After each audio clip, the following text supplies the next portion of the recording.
বলো তুমি তুফান সিং নাকি তুমি কোনো ছদ্মবেশী? আমি ছদ্মবেশী হতে যাবো কি? আমি তো সাধু তুফান সিং আছে, তুফান সিং।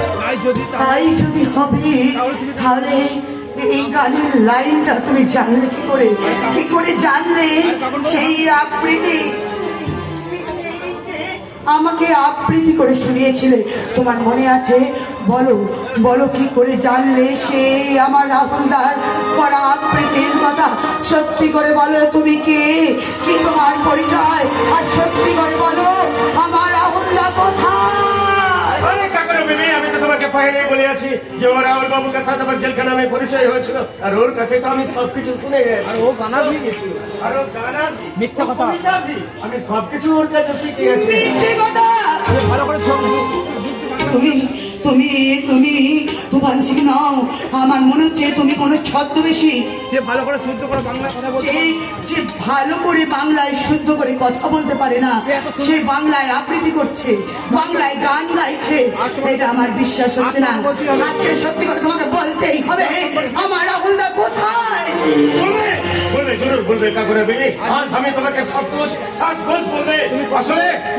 আসলে আসলে তোমার রাহুল বাবু তো মরিয়া গেছে।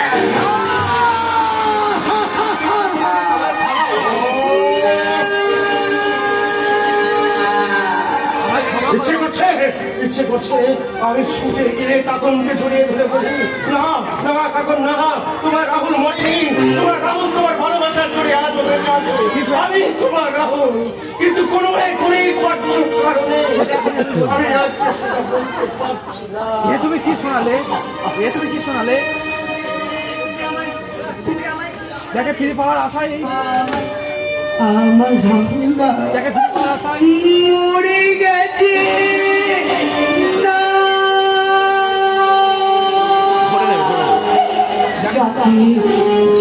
পাওয়ার আশায় এখানে আমি নরম যন্ত্রণা সহ্য করছি।